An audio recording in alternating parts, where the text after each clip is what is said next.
Hello, fellow Reds, and welcome to the Manchester United match preview of Tottenham Hotspur on Saturday. I'm Spencer. I'm from Greater Manchester. I've been a Manchester United fan for over 30 years now, and I'm with Jazz. Jazz, over to you.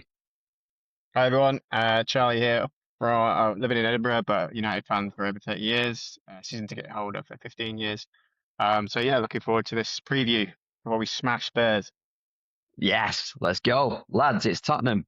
So this is actually our second video. If you've not seen our first video regarding the Fulham game, you can check it out where we introduced ourselves a little bit more. But yeah, we wanted to jump on today to do a bit of a preview about the Tottenham game on Saturday, live on TNT Sports in the UK. And really importantly, we're going to be remembering the 68th anniversary of the Munich Air Disaster. So I believe there's going to be a 30-minute memorial before the game, and then the Red Army will have a "Will Never Die" flag in the Stretford end as well. So an important occasion to mark as. Yeah, always a kind of emotional time of the year, but always nice to remember that amazing team and that awful disaster. But great to see it's kind of always getting the honour it deserves and the memorial it deserves. Yeah, well said, well said. The Busby Babes. And before we kind of dive into Tottenham, it's been a bit of a mad week in football generally. So thought we maybe just touch on a couple of things. Probably most notably the transfer window slamming shut or You know those closing very signings we gently. made? We signed Mbappe, we signed can't think everyone. It was a crazy window. Have you been playing Football Manager again? Yeah. But no, maybe before we get even into the Manchester United perspective, one thing that stood out for me was it 48 million for Strand Larsen? Wow. Yeah, and that one really annoyed me because I'm like, then Barcelona are trying to say we're not paying 30 million for Rashford, and you're like 48 million for Larsen, who scored one goal.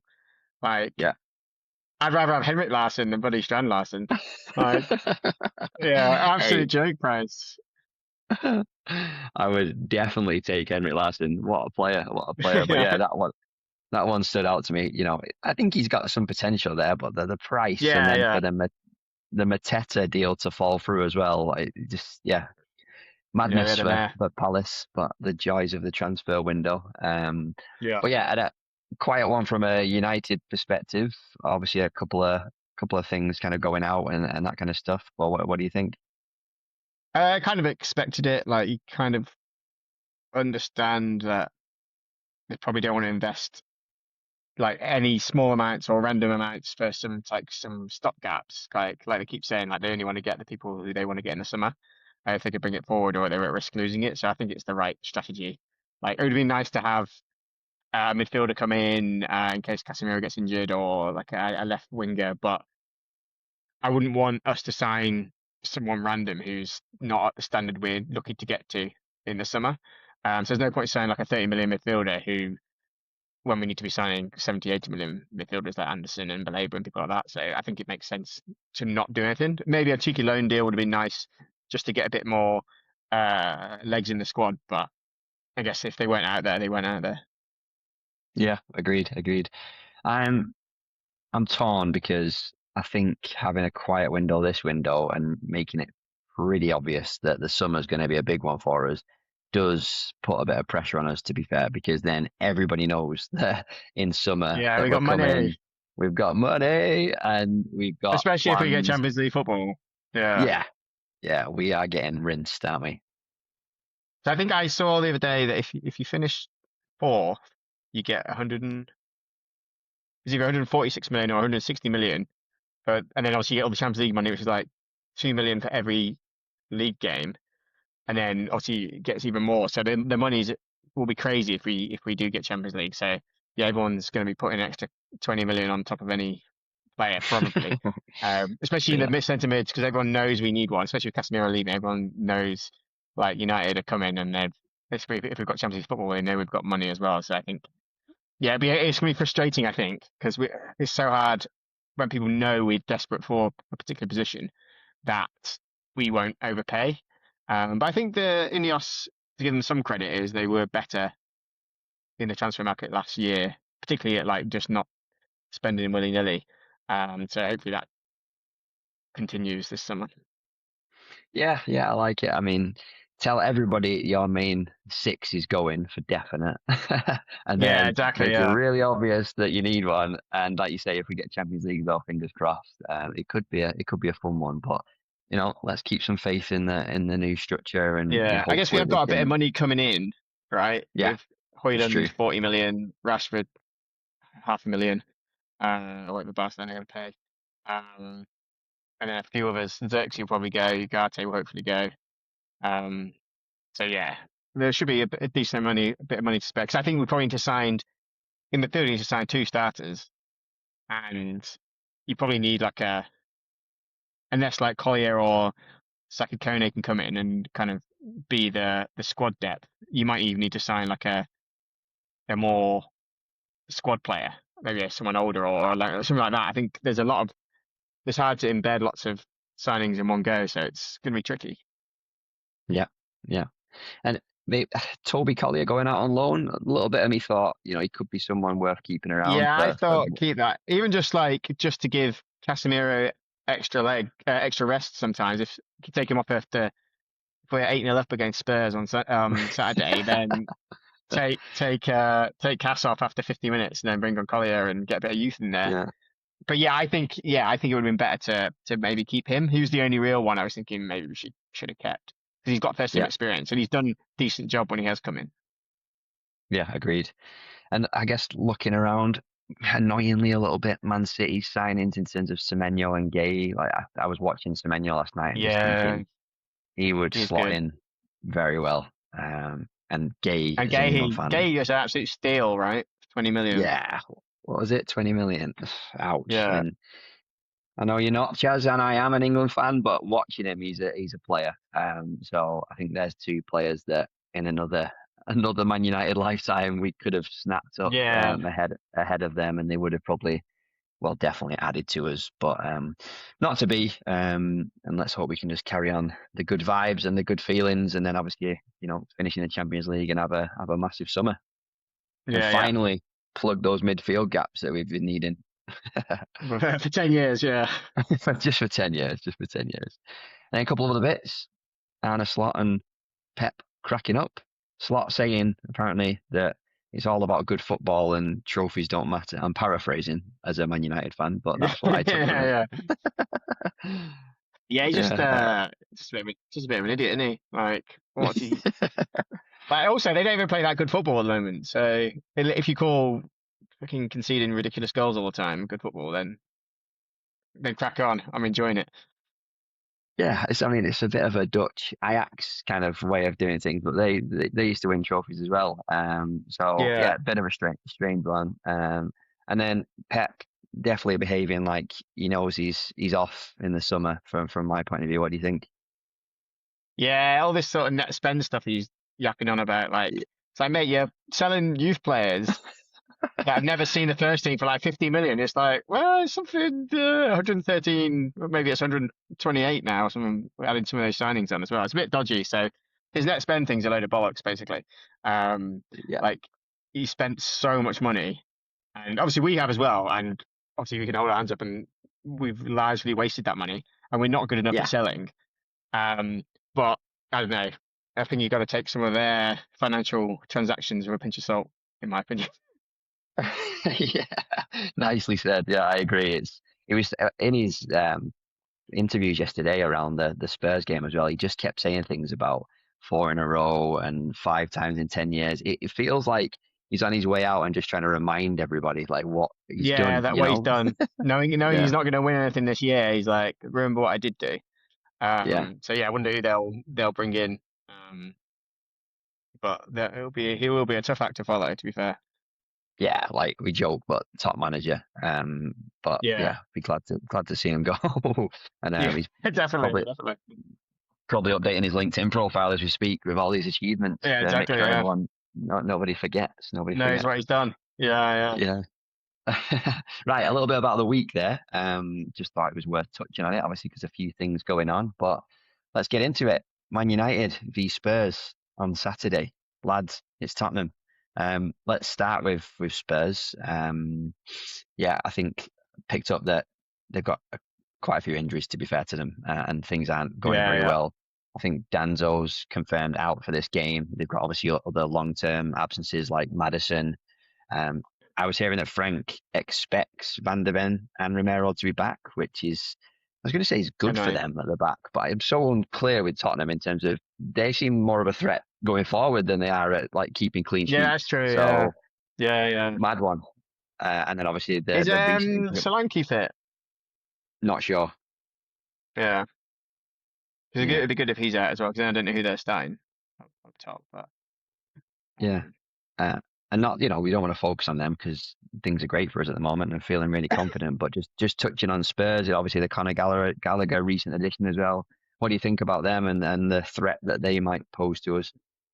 they're a really weird team. They're a bit like almost a bit like we were under Amarin, where it's just a bit like you don't know what's going to turn up. You know what Spurs are going to turn up. Like, they've done really well in the Champions League and got through the automatic stage, and then they're awful in the league and they're awful at home. So and obviously they've got a lot of injuries, but you just don't know what Spurs are going to turn up. But I think if you play anywhere near like we have done in the last few games, I think that counteracts anything they can do, even if they're playing at their best. I think our best is still better than their best, and I think they struggle to find their best. And I think he's very like a pragmatic kind of manager. And they've kind of obviously last year with Ange, it was like crazy attacking football. Apart from the Europa League final, other than that, it was kind of crazy football. Yeah. They're a lot more pragmatic now. So yeah, I feel like their style suits how we're going to try and play. And I think on the possession thing, I don't know if this will be one of those games where we're expected to have more possession or not. Obviously, we're at home, but like, I just don't know whether. I think it could be quite close. Like, I don't know, 45, 55% possession either way. And I think either way it will suit us. I'm fairly confident going into this game, and I basically don't rate them at all. Fair. Wow, lads, it's Tottenham definitely there. I think watching them against City, they look dead and buried, and I was thinking, wow, this could be horrible. The stadium atmosphere and everything was kind of turning, but then City gave them a chance, and I think that's That was what more City than the Spurs, don't you reckon? I think so. I just Yeah. want to make sure that we don't do that. So Yeah. that for me is something to be conscious of. But I am also confident about this game and excited for it, which used to give me fear, but I want to change now and be like, right, Carrick's at the wheel. Let's go into it off 3 really good wins and let's get these guys done with and let's have a win. And I would absolutely love a clean sheet as well. Yeah. United side, let's get into it then. So team news, we know Dorgu's out. I think De Ligt's still unlikely. Yeah, I think Xerxes he's out from what I heard. Yeah. Did you? Okay, good stuff. Xerxes was back at Fulham, so he's going to be an option as well. And interestingly, Bruno aiming to become only the 3rd player to register an assist in 5 straight games. Question, Chaz? Can you name the other 2? Well, I'm just going to guess based on the record that Thierry Henry and De Bruyne. Let me clarify my question. Very good. Manchester United player. Oh, the okay. 3rd Manchester United player to assist in 5 straight games. Rooney? No. Giggs? Correct. In 2003. Beckham? This one's going to be tricky. Think it's not Beckham. How far am I going back? But think that side of the pitch. And move back a little bit. Move back a bit. Gary Neville? No. A right back? I'll be impressed if you get this. He was like a dynamic. Paul Parker? No, more recent. Shall I put you out your misery? Raphael? No. Yeah, put me out of my misery. I might have done you it because he's played in all sorts of positions, but what's a player? I think we both liked him as well. Antonio Valencia. I got it just before. 2011. Ah, nice. Legend. Just shows as well, 3rd player. Obviously, and the domination that we've had, in years gone by as well. And just again, we spoke about Bruno a lot in the last video, and we both have a lot of time for him and think he deserves more respect. But it would be great for him to equal and maybe even break that record. Yeah. And those teams, those two players we're playing in were levels and levels above this current team. So yeah, it Yeah, shows how good he is, doesn't it? yeah. But that would be a nice thing, and yeah, a little Opta stat that is apparently. So thanks to them for Yeah. Nice. that. All right, lineups. What are you thinking for this one? So here's this is what I want versus what I predict. So Okay. by endearing goal, um, Malacia left back, um, and then no, okay, a serious one. The Tinkerer. Obviously, yeah, Lammers in goal. Yeah. Then we're going Mazraoui right back. This is what I want. Ooh. Remember, so I think in reality you'd probably keep Gallo at right back because he has been playing well, but I just prefer Mazraoui. Martinez and Maguire, and then Shaw to stay as left back. Yeah. Cass and Cobby and Bruno's the three. Obviously, Bruno's the 10. And again, they're all ones that I think he will do as well.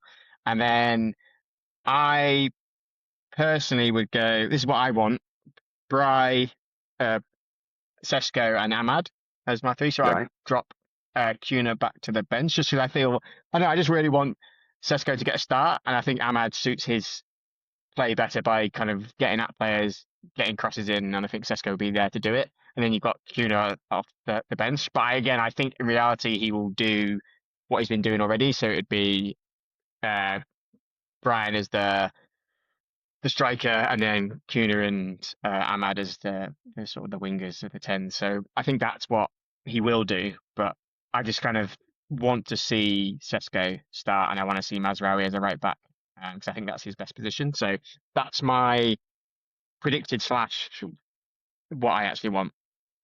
So if Chaz is at the wheel, Maz is going right back, Šeško's going up top, and Kuhn is dropping out for Ahmad and Mbeumo either side of Šeško.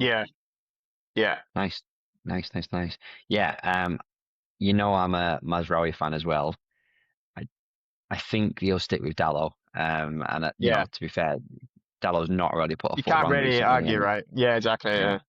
he's done. I don't know if you saw his interview as well with Man United recently, where he spoke, really well. And yeah, so it's a funny one. I think a few weeks ago I was a bit like Dallo, was letting me down a little bit, but I think he'll stay the course, like you said as well. And I think he'll stick with the same lineup. To be honest, again, big Ben fan, but I think he'll actually stick with Mbeumo up front and bring Šeško off the bench and keep Cunha, and hopefully we get to see more of. Hopefully I can do this in Surfing. every episode. Yeah, more surfing. Yeah. And can we have at some point? Can we have a dance from you? What's it going to take for you to do that? When we win the league this year, 21. When we win you heard it here first, listeners. When we win the league this year, we're going to get a dance from Chaz on video, right? Okay, brilliant. I like it. Right, lineups then. Okay, it's sorted. Score. What do you think? I would love a clean sheet, but I'm not going to predict one. I'm going to go 3-1 United. Goals from Bruno and Mbeumo and Ahmad. Bruno. He hasn't scored for a while, so I thought Ahmad might pop up and get one. He had a good strike in the last game, didn't he? So maybe he can do that again. I think we're going to get that clean sheet. I'm going to go 2-0, and I'm going to go Bruno and Mbeumo. Yeah. And I would be very happy with that. A real solid 2-0. I'd be very happy with either of those results. Yeah, just let's get another win. It'd be nice to get a win where we don't have to score in the last minute. It'd be nice. Yeah, I'd like to. I do enjoy them, but I'd like to be a bit more like the City game and just be a bit more just enjoy it the whole 90 minutes instead of those kind of heart attack moments that we still get. Yeah, we were saying last time that I think sometimes the last winner does stuff for us in terms of gives the fans a lift and we go out bouncing. But yeah, we don't want that every week. And we do. Exactly. I'd love us to get to that place where we're dispatching teams, like we used to in terms of 2-0, clean sheet, solid job, and we go into the next one. Yeah. Because we've got an interesting period coming up where I'd like a little bit more of that as well. So yeah, that's my hope and that's my prediction. So 3-1 United, 2-0 United, me, and that's what we get the win. Absolutely. There is another juicy game happening this week that we don't really like to talk about, but Liverpool versus City. It's What do you either think? way, it's good for us, right? Yeah, So we exactly. either get Points closer to dropped. City or we create a bigger gap to Liverpool. So um, yeah, either way, it's a positive game for us. If it's a draw, if it's a win, it doesn't really matter. Either way, we're coming up in some way, assuming we win, obviously. I love the confidence. The win for us Yeah, is yeah, just a given now. Yes. yeah, exactly. Yeah. Who you Um, fancying in that tie?